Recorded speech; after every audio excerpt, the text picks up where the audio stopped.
Imaginez les Jeux Olympiques du dialogue sur le développement. Des étudiants originaires de toute l'Afrique vont à la recherche de solutions relatives aux plus grands défis du continent et en font la promotion dans une compétition télévisée. Le résultat ? Le développement d'un leadership chez ces jeunes, dotés des compétences nécessaires pour stimuler la conscience du public et promouvoir des solutions capables de transformer le quotidien de leur communauté, leur pays et leur continent.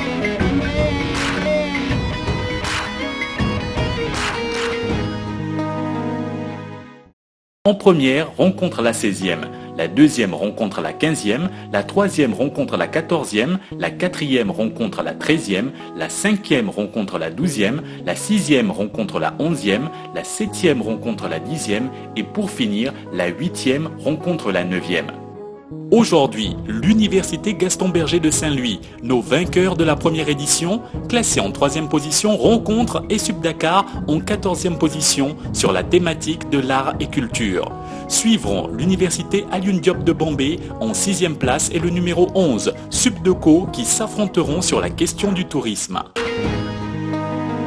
La Voix des Jeunes, le concours qui porte la voix des solutions, continue sur la 2S TV, une initiative de Social Change Factory soutenue par la fondation Osiwa, Cofina et World Justice Project. Je suis Alexis Tangana, le présentateur de ce magnifique programme. Aujourd'hui, nous allons assister au 3e match des 8e de finale de la 2e saison de Voix des Jeunes.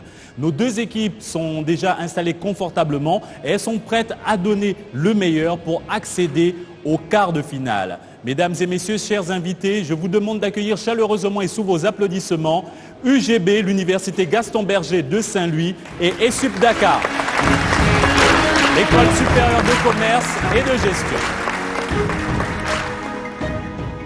Pour accéder au quart de finale, les deux équipes devront passer 2 épreuves de 3 minutes chacune. D'abord la présentation de solutions, ensuite la proposition d'une stratégie d'expansion. Toutes les épreuves sont évaluées par notre jury composé d'experts ici présents. Bienvenue à vous. Place maintenant aux présentations. Commençons avec l'Université Gaston Berger de Saint-Louis. Bienvenue. Présentez-vous s'il vous plaît. Bonjour, je m'appelle Ndiaye Sembaye, étudiant en master 2 à l'UFR Lettres, Moderne Art et Communication à l'Université Gaston Berger de Saint-Louis. Merci. Bonjour. Je m'appelle Jenson Maoutière, étudiant en Master 2 de Sciences politiques à l'Université Gaston Berger de Saint-Louis. Bonjour, je m'appelle Fatou Diop, je suis étudiante en Master 1 à l'UFR des Sciences juridiques et politiques à l'Université Gaston Berger de Saint-Louis. On encourage Fatou, Jenson et Diassé d'UGB. Maintenant, intéressons-nous à ESUP Dakar. Bienvenue, présentez-vous s'il vous plaît. Bonjour, je m'appelle Aram Nyon, je suis étudiante en 3e année de transport logistique à l'École supérieure de commerce et de gestion, ESUP Dakar. Je suis de nationalité sénégalaise. Merci. Bonjour, je m'appelle Marie Mbouch, étudiante de la première année en banque assurance finance à ESUP Dakar de nationalité sénégalaise. Merci. Bonjour, je m'appelle Cheikh Nassari Boundang, étudiant en Master 1 de finance islamique à ESUP Dakar. Merci. On les encourage. Aram, Mariem et Cherna, ESUP Dakar. La thématique de ce 3e match des 8e de finale est art et culture. Et voici notre jury. Il va se présenter à l'instant même. Bienvenue parmi nous. Présentez-vous s'il vous plaît. Bonjour Alexis, je suis Amidou Anne, consultant en communication et affaires publiques. Je souhaite bonne chance aux deux équipes. Merci. Bonjour à tous, je m'appelle Kanaï Chassi, je suis la présidente de la plateforme culturelle Wahart et du label de musique Wahart Music. Merci. Bonjour, Gaius Yokossi, je suis vice-président à la formation de Dakar Rebel Toastmaster Club et je suis là pour toutes les questions d'ordre, communication et expression orale. Merci, bonne chance.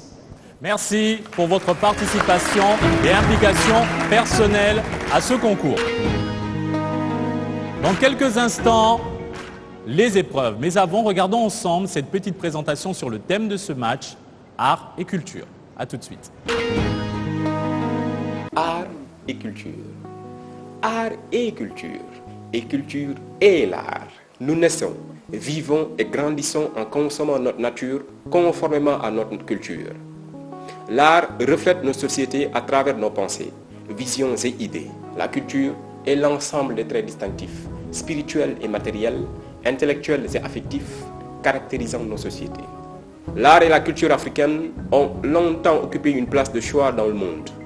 De grands penseurs comme le professeur Cheikh Anta Diop et le président Léopold Sédar Senghor ont contribué largement à la restauration d'une culture africaine. Cette culture est bien mise en valeur dans sa pratique artistique avec des artistes comme Khalidou Kassé et ouverte au monde à travers des ambassadeurs comme Youssou Ndour, Jacob Yakuba et Yekini, ou encore des festivals comme celui du jazz à Saint-Louis, ou encore le festival du Sahel. L'art bien développé peut valoriser sa culture, développer son économie et créer de l'emploi. Nous dévalorisons notre industrie culturelle. Le 5e art sénégalais, en l'occurrence le cinéma par exemple, se porte de manière paradoxale. Notre industrie cinématographique produit des téléfilms commercialisés et diffusés dans les grandes chaînes de télévision du monde, comme Un café avec ou Wiri Wiri. Mais en même temps, nos salles de cinéma disparaissent et les circuits se rétrécissent pour nos cinéastes et artistes. Ailleurs, les sites classés patrimoine mondial se dégradent progressivement faute d'entretien et de gestion durable. Sans doute, il faut maintenir les sites classés patrimoine mondial au Sénégal et surtout dynamiser le cinéma sénégalais. Mais comment?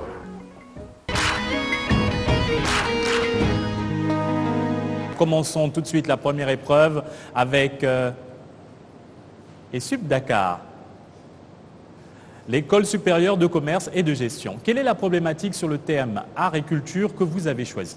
Quelle solution pour maintenir les sites classés patrimoine mondial au Sénégal? Aram, vous commencez, vous avez 3 minutes pour convaincre notre jury et surtout, n'oubliez pas, ici, ensemble... Mesdames et messieurs les membres du jury, Auguste Assemblée, bonjour. Patrick Ward disait, le patrimoine est tout ce que nous savons de nous-mêmes, ce que nous en préservons en est la seule marque. Cette marque est notre phare dans la lumière des temps, la lumière qui guide nos pas. À l'instar d'un musée, sa conservation est un engagement, non pas envers le passé, mais envers l'avenir. Voilà, Auguste Assemblée, ce qui fait toute l'essence de notre problématique. C'est parce qu'on a le devoir de transmettre ce patrimoine qu'il est impérieux de le maintenir. Mais d'abord, revenons aux fondamentaux. Qu'est-ce que c'est que le patrimoine? L'UNESCO définit le patrimoine comme un héritage du passé dont nous profitons aujourd'hui et que nous transmettrons aux générations à venir. D'où la justification de la Convention portant protection et préservation des patrimoines de 1972, ratifiée par le Sénégal en 1976, gage de son engagement, devenant ainsi le 21e État membre. Troisième au niveau continental, le Sénégal dispose de 7 sites, dont 5 culturels et 2 naturels. Mais aussi, le Sénégal dispose de 2 patrimoines immatériels auxquels on ajoute la liste, indicative. Revenons au problème. Parce que la préservation et le maintien de ces sites posent problème, qui sont d'ordre réglementaire, d'ordre socio-économique et d'ordre culturel. À savoir l'érosion côtière pour le cas de Gorée, l'absence de cadre juridique clair et tant d'autres. À situation exceptionnelle, mesure exceptionnelle. La complexité de la problématique qui nous est soumise ne pouvait avoir de solution triviale. C'est pourquoi nous nous sommes efforcés à trouver une solution qui puisse, à tous les points, prendre en compte les problèmes du patrimoine sénégalais. C'est pourquoi on a choisi un pays qui a fait les éloges de l'UNESCO, je veux nommer le Vietnam. Pourquoi le Vietnam? Parce qu'il présente les mêmes caractéristiques que le Sénégal. En effet, sur le plan socio-économique, le Vietnam et le Sénégal sont pratiquement similaires. Mais sur le plan des patrimoines aussi, le Vietnam dispose de 8 patrimoines, dont 5 culturels, 2 naturels et 1 mix. En quoi consiste la solution? Au Vietnam, les sites ayant une valeur culturelle ou naturelle, d'intérêt local ou national, sont répertoriés, puis évolués et classés. Ce processus est appelé la patrimonialisation. Ce processus n'a pas fini de faire ses impacts. En effet, il a eu un essor du tourisme et cet essor du tourisme participe dans le développement du PIB. En effet, le tourisme participe dans le développement du PIB à hauteur de 6,7%, sans compter le nombre d'emplois dus à cet essor. Auguste Assemblée, je vous remercie. Merci à Aram d'ESUP Dakar pour cette présentation très détaillée beaucoup d'illustrations. Au fil du rasoir, vous avez utilisé convenablement tout le temps qui vous a été accordé, 3 minutes. C'est au tour de l'Université Gaston Berger de Saint-Louis. Quelle est la problématique sur le thème art et culture que vous avez choisi? La problématique que nous avons choisie, c'est quelle solution pour développer le cinéma au Sénégal? Fatou, c'est votre tour. Vous avez 3 minutes également pour convaincre notre jury. Et surtout, n'oubliez pas, ici, ensemble... Saviez-vous que le premier film négro-africain de l'histoire, intitulé Afrique sur scène, a été produit par un Sénégalais, Paulin Vera, en 1955? Saviez-vous que le premier film long-métrage africain, La Noire 2, est l'œuvre de Ousmane Sembène, sénégalais, en 1966? Saviez-vous que pendant longtemps, Dakar a été la capitale du cinéma africain? Ah oui, mesdames et messieurs, honorable jury, malgré ce rôle précurseur, le 7e art sénégalais tarde toujours à se développer. Nous avons noté quelques problèmes. Le déficit de formation des acteurs, la dégradation de la distribution, de la production et de l'exploitation des œuvres, le manque de financement et surtout l'absence d'une politique étatique cohérente avec un organe de gestion solide. Honorable jury, quelle solution pour développer le cinéma au Sénégal? Nous proposons la création d'un Centre national de cinématographie, CNC. Il s'agit d'un établissement public doté d'une autonomie financière et placé sous la tutelle du ministère de la Culture. Par rapport aux organes de gestion traditionnels du cinéma au Sénégal, le CNC comporte des forces majeures, une autonomie institutionnelle et financière, un accès au financement, une capacité de veille et d'intervention et surtout une plus grande représentativité des acteurs. Ce CNC que nous proposons d'implanter à Diamniadio aura un coût approximatif de 25 milliards de francs CFA. Un tel centre existe au Maroc sous l'appellation de CCM, Centre de cinématographie marocain, créé en 1944 et réorganisé en 1977. Ses impacts? Sur le plan de la production, une augmentation accrue depuis 1988 estimée en moyenne à plus de 100 films par an, alors qu'avant le CCM, le Maroc produisait au plus un seul film par an. Sur le plan de la diffusion, la création de multiplex avec 14 salles à Casablanca et 9 salles à Marrakech en 2006.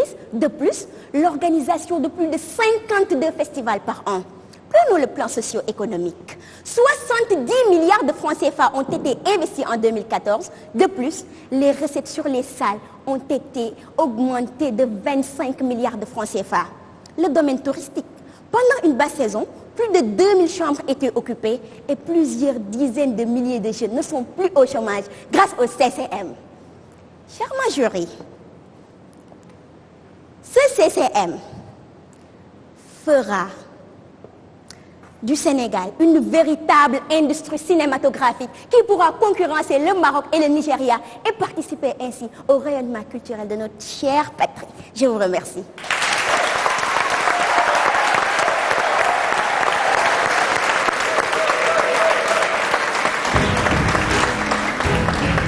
Ici, ensemble. Merci à Fatou de l'Université Gaston Berger de Saint-Louis pour sa belle et pertinente présentation à 25 milliards. Rappelons que l'Université Gaston Berger de Saint-Louis a remporté la première saison de Voix des Jeunes. Et ça s'applaudit.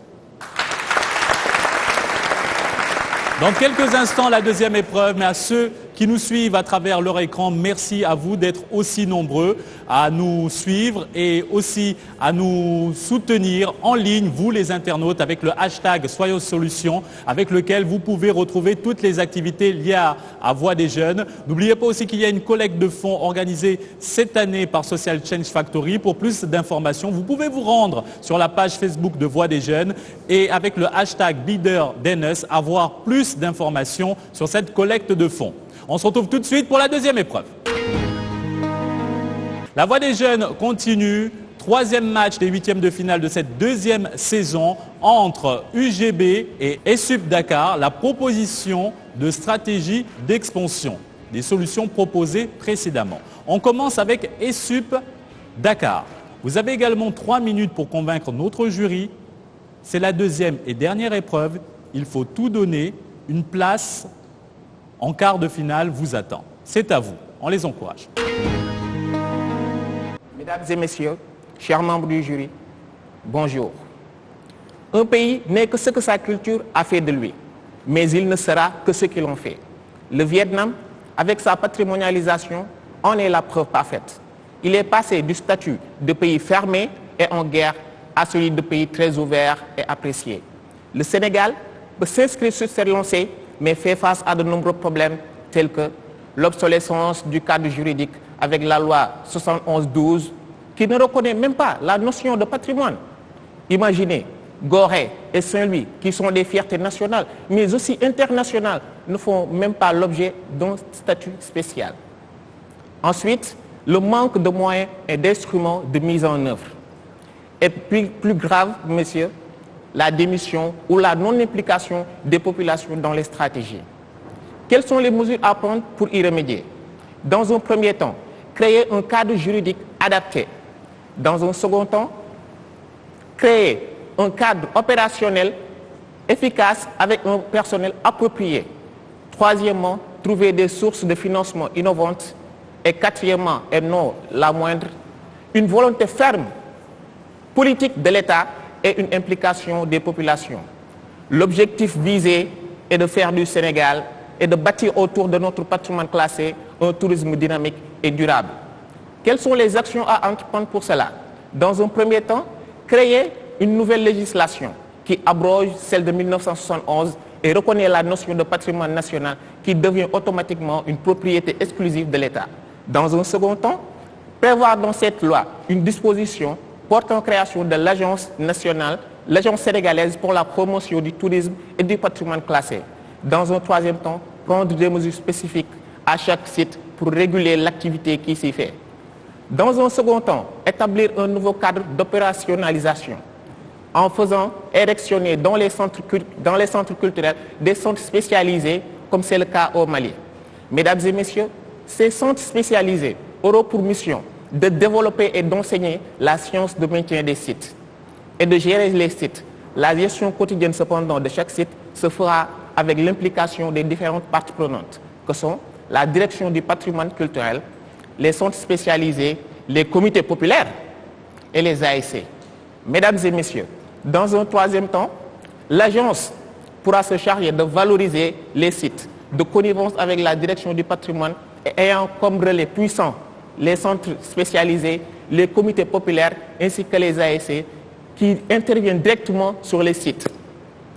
Mesdames et messieurs, pour cela, il faut des moyens innovants. Nous proposons dans un premier temps de saisir la caisse de consignation et de dépôt pour financer les travaux de restauration. Merci. Je vous remercie. À Cherna, des Sud Dakar, l'école supérieure de commerce et de gestion. Le temps qui vous a été accordé est terminé, malheureusement, c'est la règle du jeu, j'ai dû vous interrompre. C'était la deuxième et dernière épreuve. Nous reviendrons sur votre prestation dans quelques instants avec Mariem, qui est le troisième membre de votre équipe. Félicitations. Deuxième et dernière épreuve pour vous, Université Gaston Berger de Saint-Louis. Heureux gagnant de la première saison de Voix des Jeunes. Ce n'est pas la même équipe, c'est une nouvelle.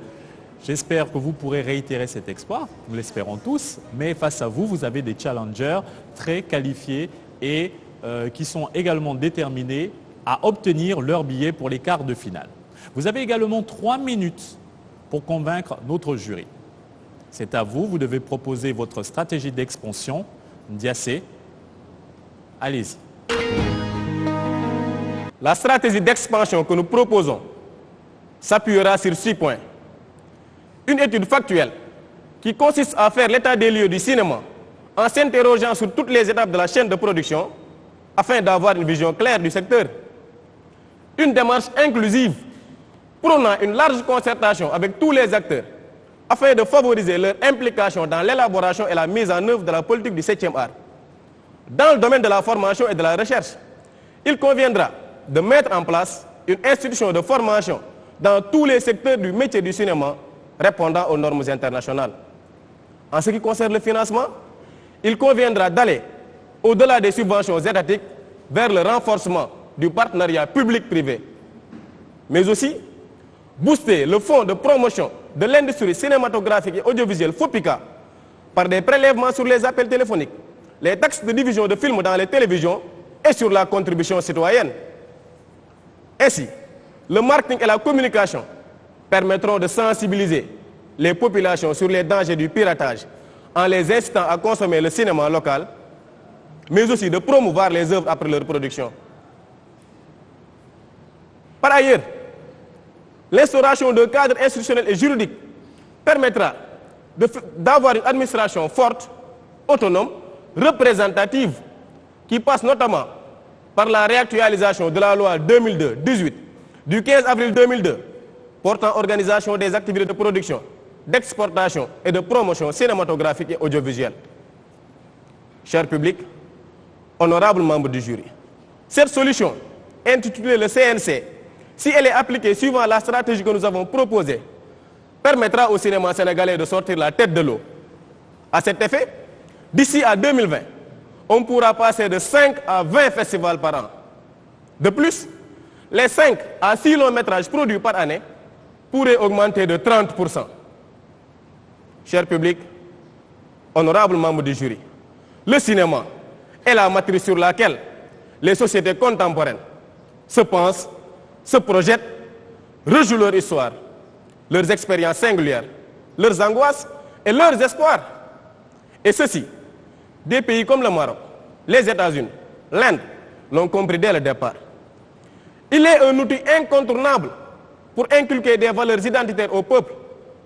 Car comme dit Ousmane Sembène, un seul de mes films touche plus de gens que 10 réunions politiques. Mesdames et messieurs, honorables membres du jury, les moyens, les idées et les potentialités sont là. Ce qui manque, c'est une vision, une volonté politique forte pour faire du Sénégal une industrie cinématographique concurrentielle que l'on pourra appeler sans complexe Hollywood. Je vous remercie.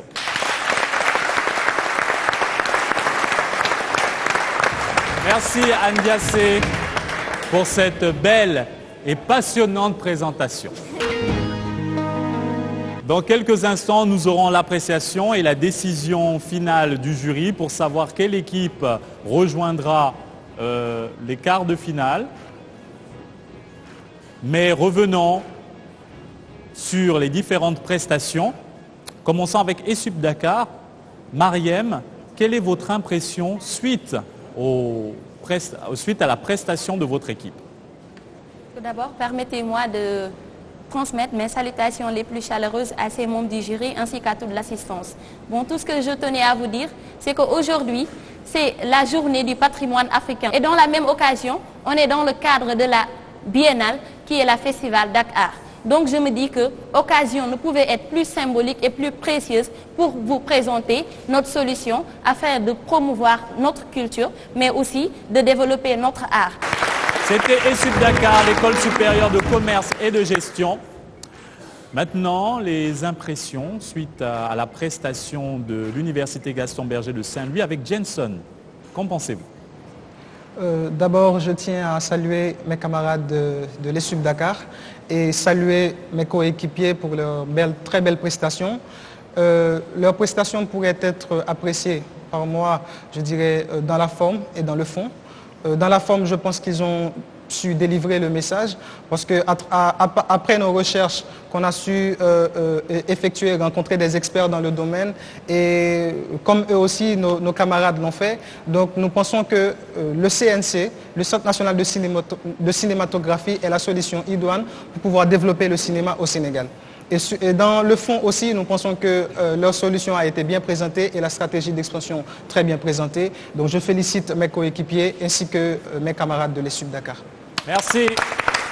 À l'Université Gaston Berger de Saint-Louis, nous l'avons vu, les deux équipes ont énormément travaillé, elles étaient motivées, engagées et on sent que ce thème les a énormément passionnées, mais la décision finale revient au jury qui est encore en pleine évaluation. On se retrouve juste après pour savoir quelle équipe rejoindra les quarts de finale. A tout de suite.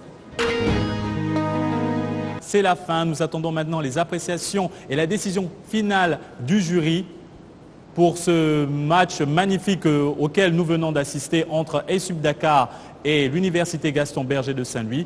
Membre du jury, la parole est à vous. Merci Alexis. Nous avons assisté à une très belle rencontre entre l'ESUP et UGB. Les amis de ESUP ont mis en place de beaux arguments. Nous avons noté des déplacements, nous avons noté également une bonne occupation, quelques gestes. Il y a eu des déplacements un peu plus lors du premier passage que du deuxième.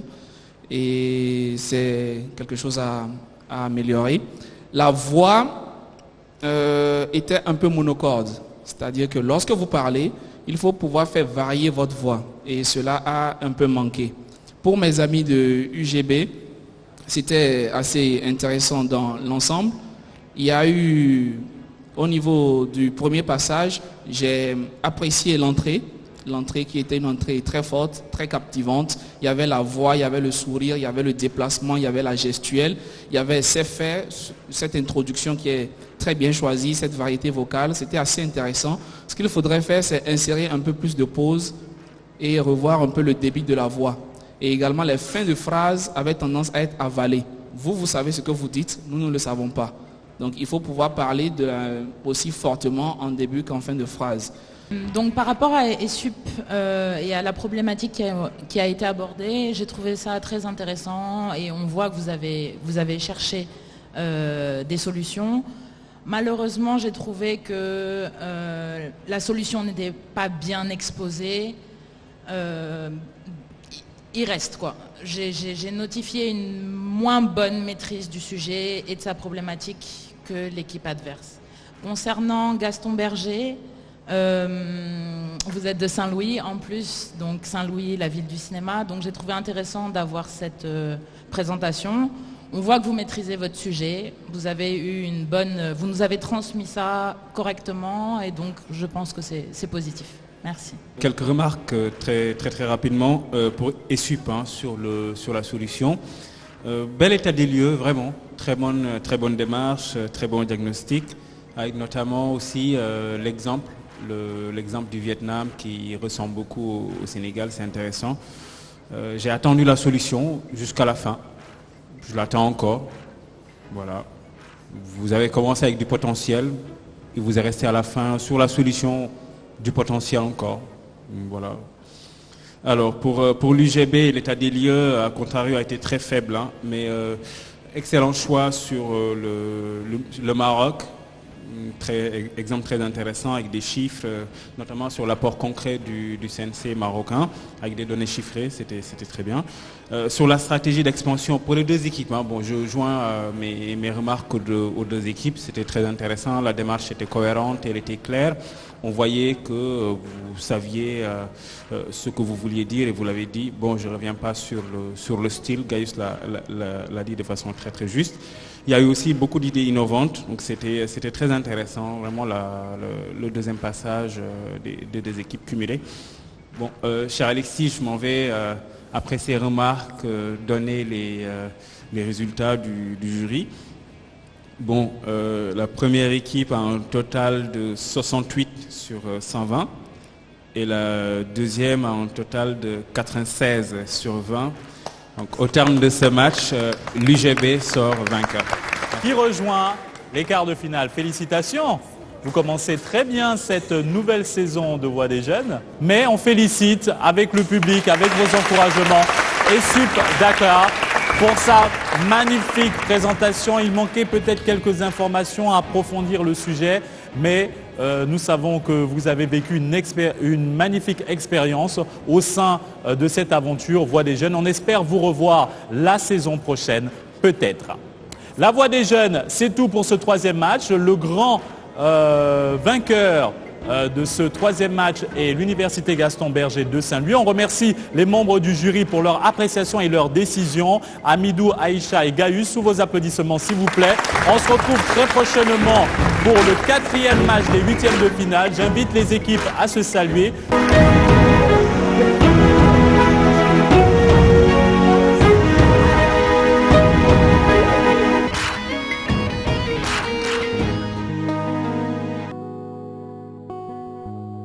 Les bootcamps Partie intégrante du programme Voix des jeunes sont des séjours dans des villes du Sénégal où les étudiants participent à de nombreuses activités, dont des séances de team building. À Voix des jeunes, les activités de team building portent sur 2 axes principaux: le développement personnel et professionnel de chaque participant en tant qu'individu et son développement en tant que membre d'un collectif. Grâce au team building, les participants développent des valeurs telles que la confiance, l'esprit d'équipe, la solidarité et l'entraide, autant d'ingrédients indispensables pour une bonne entente et une synergie lorsqu'on est appelé à travailler en équipe. Social Change Factory offre ses activités à ses participants et propose ses services pour vos besoins d'équipe. Voix des jeunes, le concours qui porte la voix des solutions qui font la différence.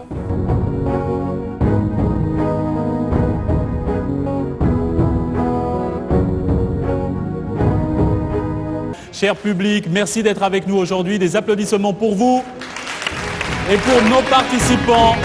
UADB, l'université Alioune Diop de Bambey, qu'on applaudit s'il vous plaît.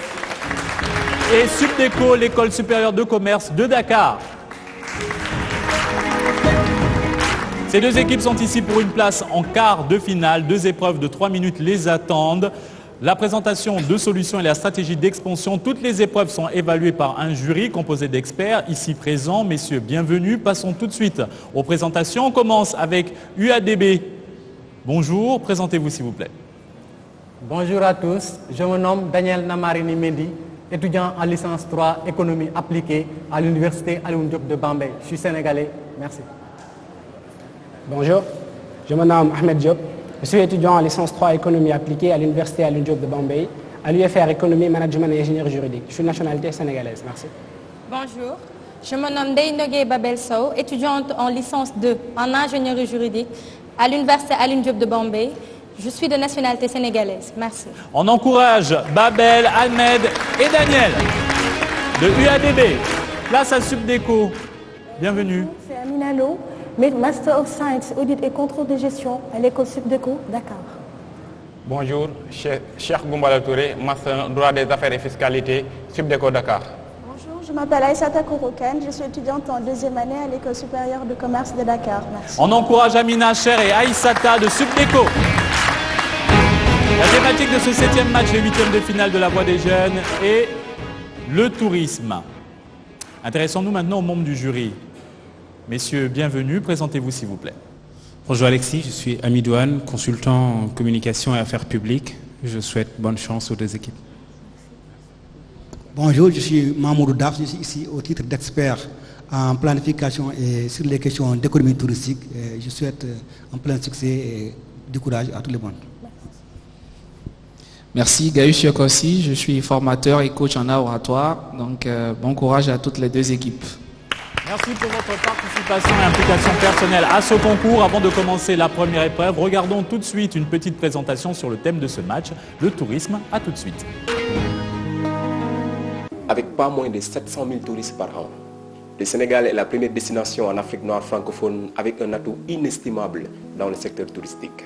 Le pays est un véritable conservatoire d'une culture riche de son histoire, de ses lieux mythiques et de ses personnages héroïques. De la célèbre île de Gorée à l'île de Saint-Louis, sans oublier l'imposante mangrove d'Oussouye, du retour sur les pas de la Dior, d'Amel du Cayor et de la téméraire Aline Sitoé Diatta, le Sénégal offre des paysages et des héros atypiques et éclectiques qui ont tout pour charmer une clientèle à la fois locale et étrangère. Mais ces dernières années, la destination sénégalaise est en perte de vitesse, malgré un potentiel jusqu'ici incontesté.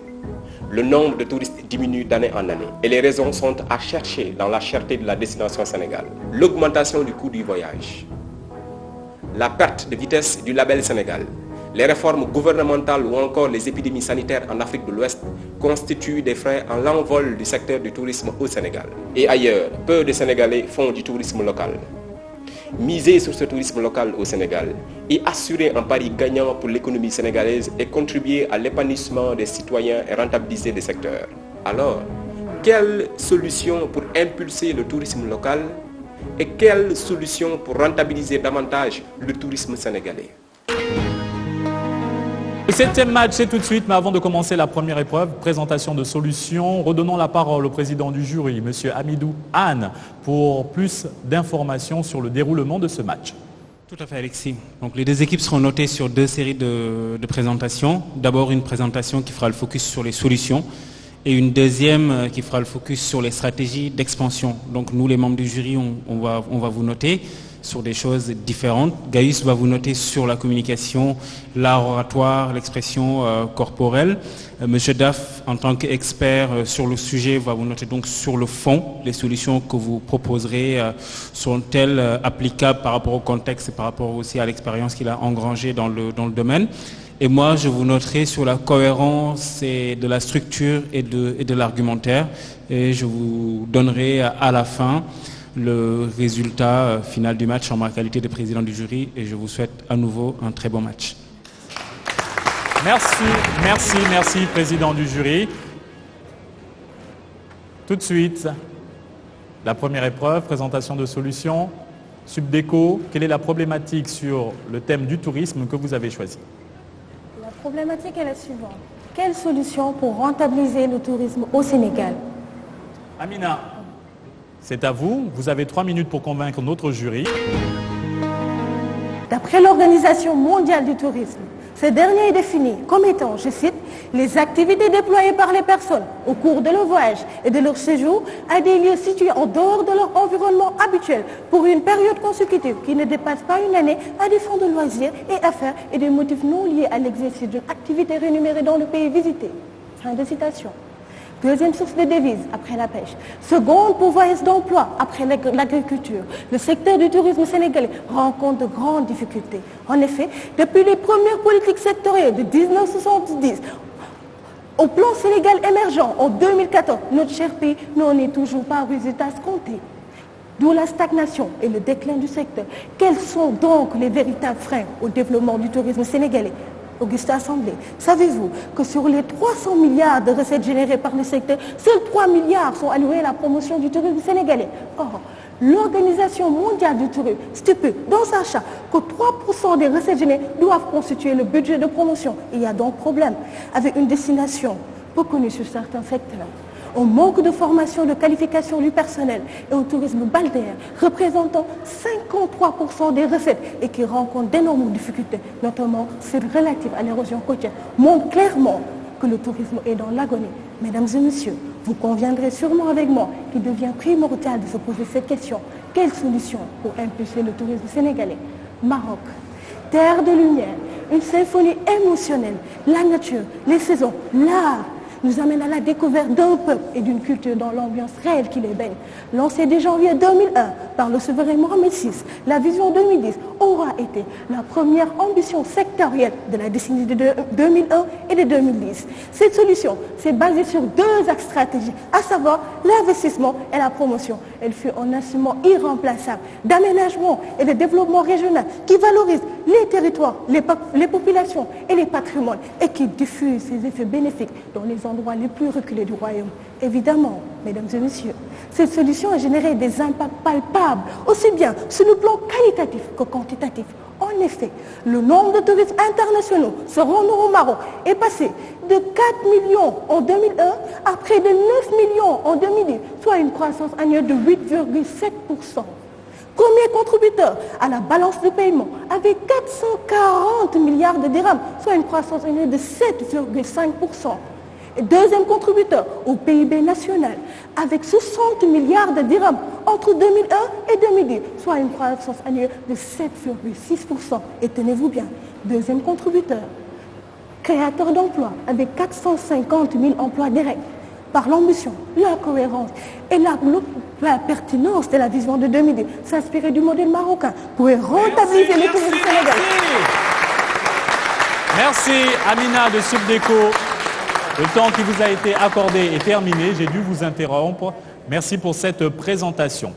C'est au tour de UADB. Quelle est la problématique sur le thème du tourisme que vous avez choisi? La problématique est la suivante. Quelle solution pour promouvoir le tourisme local au Sénégal? Babel, vous avez 3 minutes pour convaincre notre jury et surtout n'oubliez pas, ici, ensemble, c'est à vous, on l'encourage.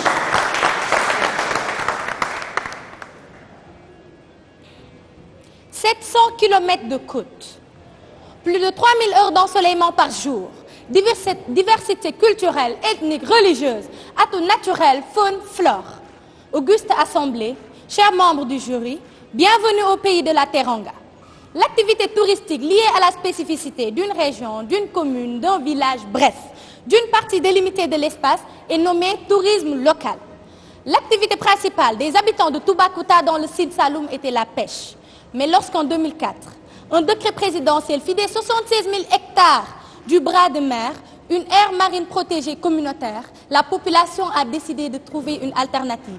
Et c'est ainsi que fut créé le campement Keur Bamboum, qui est de 7 000 hectares, se trouve dans l'île de Sipo et qui est notre solution. Les habitants sont les architectes de tout le campement. Engagement. Tous les besoins en eau sont assurés par 2 puits qu'ils ont creusés. L'énergie est assurée par des panneaux solaires. Les cases ont été construites avec les matériaux du village par eux. Innovation. L'alimentation, de la culture en passant par la transformation jusqu'à la consommation est assurée par les femmes du village, car l'ensemble des produits est fait à base locale. Sans oublier que l'ensemble du personnel, c'est-à-dire le gestionnaire, l'hôtelier, le piroguier, sont tous des volontaires du village et sont au nombre de 23. Ce silence est celui que nous avons trouvé dans ce lieu original, voire exceptionnel, situé à 12 km de l'île des Coquillages. Un cadre naturel. C'est ainsi que, chaque année, 1000 touristes en moyenne frôlent le sol ou l'eau de l'île de Sipo, nous dit le président du comité de gestion, pour s'adonner au canoë-kayak, aux sentiers écologiques, à la découverte de la biodiversité, de la mangrove, aux randonnées pédestres, à la rencontre des singes, des hyènes, des phacochères, mais aussi pour assister à l'envol d'un panel d'oiseaux, car c'est sur ce site que se trouve la 3e réserve ornithologique de l'Afrique de l'Ouest. Grâce à ce campement, le village a pu bénéficier de 4 panneaux solaires pour la mosquée, la case de santé, l'école primaire et la maison du chef de village. 208 emplois ont été créés pour les femmes, s'activant tant dans la culture, la transformation et la conservation des produits locaux.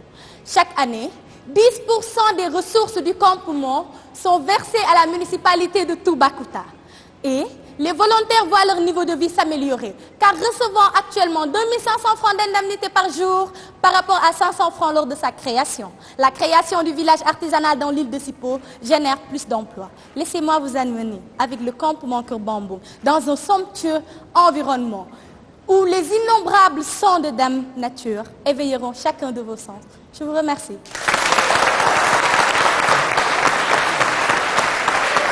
Merci. Merci à Babel de l'UADB pour sa présentation. Tout de suite, la deuxième épreuve, la stratégie d'expansion. La Voix des jeunes continue sur la 2S TV, le concours qui porte la voix des solutions, une initiative de Social Change Factory soutenue par la fondation Oziwa, Cofina et World Justice Project. Tout de suite, la stratégie d'expansion des solutions proposées précédemment. Deuxième et dernière épreuve, Subdeco. C'est à vous. Aïssata, vous avez également 3 minutes pour convaincre notre jury. Bonjour. Le Sénégal regorge d'énormes potentialités pour développer son secteur touristique. En effet, elle dispose de 700 km de côte, 3600 heures d'ensoleillement annuel, 6 parcs nationaux et 4 réserves naturelles qui témoignent de la richesse de la biodiversité, 5 heures de vol de l'Europe, 6 heures de l'Amérique, une stabilité politique et un dynamisme de la diplomatie. Enfin, une longue tradition d'ouverture et d'hospitalité. Malgré ces importants atouts, mesdames et messieurs, la réalité est que le nombre de touristes décroît d'année en année. Ainsi, s'inspirer de la vision 2010 du tourisme marocain serait une réponse adéquate face aux nombreux problèmes auxquels est confronté notre secteur touristique. En effet, pour rentabiliser le tourisme au Sénégal, il nous faut nous baser sur 2 principaux piliers, l'investissement et la valorisation du patrimoine, qu'il soit culturel, historique ou naturel. Parlons d'abord de l'investissement. Mesdames et messieurs, l'investissement tournera autour de 4 principaux axes. D'abord, un renforcement technique et financier des organes de promotion. Ensuite, la participation du secteur privé. Ceci, mesdames et messieurs, en plus de créer de l'emploi dans le court et le moyen terme, permettra de proposer des offres touristiques authentiques et variées en adéquation avec les réalités socio-culturelles de chaque pôle régional. Ensuite, l'augmentation du budget de promotion. Le Sénégal, sur 300 milliards de recettes générées au courant de l'année 2015, seuls 3 milliards sont destinés à la promotion de la destination. Vous conviendrez donc avec moi, chers membres du jury, qu'il faut absolument revoir ce montant à la hausse pour une meilleure visibilité de l'offre touristique. Enfin, un développement du transport avec la mise en place d'une compagnie aérienne nationale viable, un train express régional et la promotion des compagnies low cost, dont le but d'augmenter le nombre de touristes et la rentrée de devises. Venons-en maintenant à la valorisation du patrimoine. Celle-ci tournera, mesdames et messieurs, autour de 3 principaux axes. D'abord, un renforcement technique et financier des organes de promotion à travers des structures comme l'ASPT, la SAPCO, l'École nationale de formation hôtelière et touristique, dans l'optique d'améliorer les compétences managériales des agents de ce domaine. Il serait donc intéressant de promouvoir l'innovation en adaptant les produits à des cibles de clientèle précises, en créant par exemple des offres touristiques insolites et des applications technologiques liées à Internet. Ensuite, la valorisation du patrimoine culturel. Savez-vous qu'en moyenne, un touriste dépense 400 000 francs lors de son séjour au Sénégal? Montant très sous-estimé par rapport au Maroc, où un touriste dépense en moyenne, tenez-vous bien, 3 millions de francs CFA. Il faut donc que nous proposions, mais absolument, des offres touristiques authentiques et attractives, en adéquation avec nos cultures et traditions. J'entends par là l'artisanat, le savoir-faire local et les ethnies. Ces actions entraîneront simultanément l'augmentation du nombre de touristes et la rentrée de devises. Enfin, parlons de la promotion du patrimoine, du tourisme durable. Mesdames et messieurs, il faut absolument que nous promouvions l'écotourisme, source de revenus des populations rurales, de lutte contre la pauvreté, vecteur de protection des espaces naturels. Il faut régler un problème crucial, dont le but, mesdames et messieurs, de promouvoir le tourisme. Merci. À Aïssata de Subdeco pour sa proposition de stratégie d'expansion. Subdeco, c'est tout. Passons maintenant à UADB. Pour la stratégie d'expansion. Daniel, vous avez également 3 minutes pour convaincre notre jury. C'est la dernière épreuve. Allez-y. Mesdames et messieurs, chers membres du jury, bonsoir. La solution que vous a présentée ma camarade dans la première partie, c'est-à-dire le campement Keur Bamboum, est le meilleur moyen pour assurer la promotion du tourisme local au Sénégal. En effet, vous n'êtes pas sans savoir, mesdames et messieurs, que l'une des plus grandes caractéristiques de l'Afrique et du Sénégal en particulier est la diversité de ses spécificités. Et c'est cela que nous allons utiliser pour implanter des campements touristiques locaux à Bango, au nord du Sénégal, à Djilor, vers le centre, à Koussanar, vers Tambacounda et au sud, à Djanamalari. Mesdames et messieurs, ne vous posez surtout pas la question comment y parvenir. Prenons l'exemple du campement touristique que nous allons implanter à Djanamalari. En effet, le bras du fleuve Casamance qui a divisé la ville de Kolda en deux a laissé un îlot à la hauteur de Djanamalari. Cet îlot s'appelle Bako. C'est là que nous espérons implanter ce campement. Donc, comment on va y arriver? C'est-à-dire, nous allons prendre un plan stratégique basé sur 4 phases. Mais avant, il faudrait que la population soit sensibilisée pour qu'elle puisse déceler ses spécificités.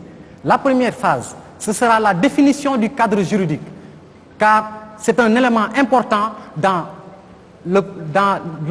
l'optimisation de la création des campements touristiques locaux. La deuxième phase, on va prendre les habitants des 2 collectivités locales pour pouvoir former un comité de gestion.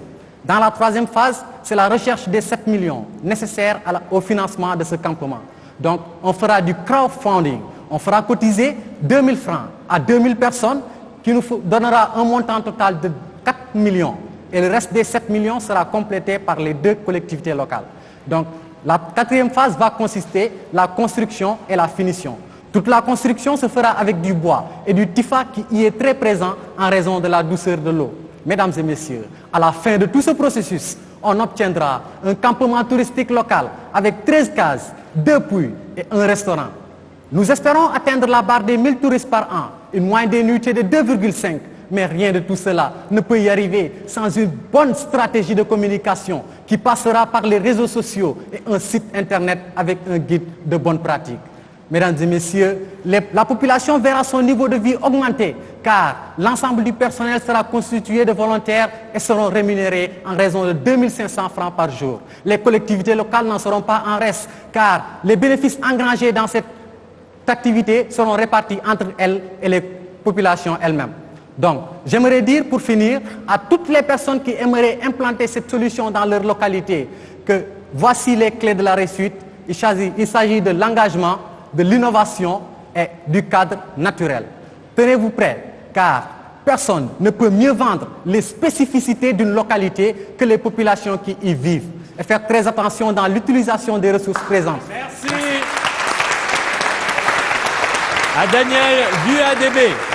Les épreuves sont finies. Dans quelques instants, nous attendons l'appréciation et la décision du jury. Mais avant, revenons sur les différentes prestations. Subdeco, avec Cher, que pensez-vous de la prestation de votre équipe? Je vais confirmer pour vous dire que le secteur du tourisme représente le deuxième pourvoyeur d'emploi de notre pays, n'est pas à remercier.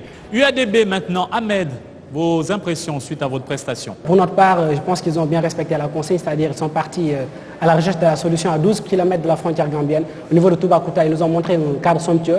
Également, la stratégie d'expansion est facilement reproductible vu la faiblesse du coût qu'il engendre. Donc, le constat qui en ressort, c'est tout simplement que nos localités disposent de potentiel. Ce qu'il faudrait, c'est les aider à les mettre en valeur. Merci à Ahmed, à Babel, à Daniel de UADB. En attendant le choix de jury, retenez que vous pouvez suivre toutes les activités liées au concours Voix des Jeunes sur notre page Facebook Voix des Jeunes et également nous suivre sur les réseaux sociaux avec le hashtag Soyons Solutions. Des infos sur notre campagne de collecte de fonds, nom de code hashtag Bigger Than Us, également sur notre page Facebook. Dans quelques instants, nous saurons quelle équipe rejoindra donc UPOA NSUP en quart de finale, peut-être UADB ou Subdeco. Tout dépend de la décision du jury et de son appréciation. Messieurs, la parole est à vous. Merci Alexis, merci à tous. Nous avons été gratifiés d'un beau match entre ces deux équipes de UADB et de Subdeco. Nous retenons un certain nombre de points que je vais vous livrer très brièvement. Je vais surtout revenir sur les points à améliorer. Commençons par notre équipe de UADB. C'était bien, il y avait de la voix qui portait. Il y avait un sourire, un regard du déplacement, c'était assez intéressant. Mais comme je le dirais pas assez, il faut pouvoir prendre le temps de nous laisser entendre ce que vous dites. Donc plus de pauses, plus de respiration, plus de temps d'intégration de toutes vos notions, parce que vous avez de très beaux textes, vous avez de très bonnes notions que vous intégrez. Concernant Subdeco, là, en fait, à deux reprises, pour les deux intervenants, il y a eu un problème de temps. Donc, je ne sais pas ce qui s'est passé par rapport à vos textes, par rapport à vos recherches, mais je pense que ce n'était pas en phase avec les 3 minutes qui vous étaient accordées. N'oubliez pas qu'en matière d'art oratoire, de parler en public, il y a un nombre de mots en moyenne par minute. Donc, en fonction du temps dont vous disposez, vous faites simplement une multiplication et vous l'adaptez à votre rythme et à votre débit. Parce que c'est inadmissible que 2 personnes prennent la parole dans la même équipe et qu'à chaque fois, elles soient rattrapées par le temps. Je voudrais remercier les deux équipes par rapport à la problématique du tourisme. Ils ont vraiment montré qu'ils maîtrisent un peu le concept du tourisme et la problématique du tourisme de manière générale. Pour le premier groupe, donc UADB, je pense que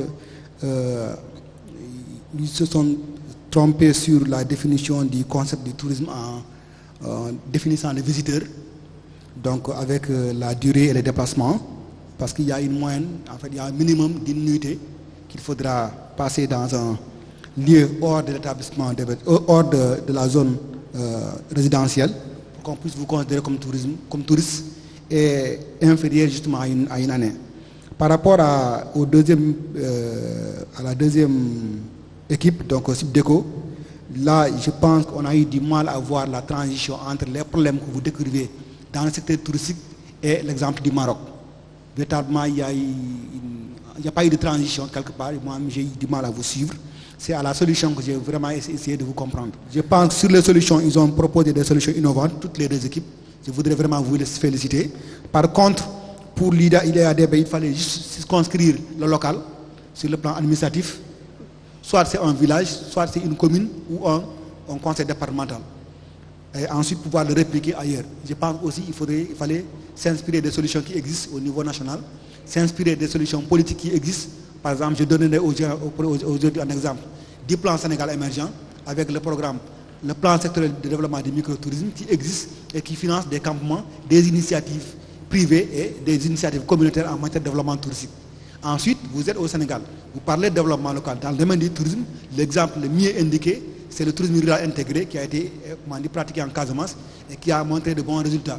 Et c'est ce concept qui a fait qu'aujourd'hui l'OMT parle de tourisme durable. Il est parti du tourisme rural intégré, un exemple qui a été fait en Casamance, qui est réussi, qui a pu financer des écoles, qui a pu financer des infrastructures sociales de base, qui a pu financer véritablement l'éducation des enfants. Et ça, c'est un exemple qu'il ne fallait pas oublier quand on parle du tourisme local sénégalais. Juste quelques réactions très, très rapides. C'était un très beau match. Mais vraiment, c'est un très très beau match. Il y a eu dans les présentations des données chiffrées, il y a eu une enquête. J'ai senti quelque part que certains sont allés sur place et ont fait une enquête.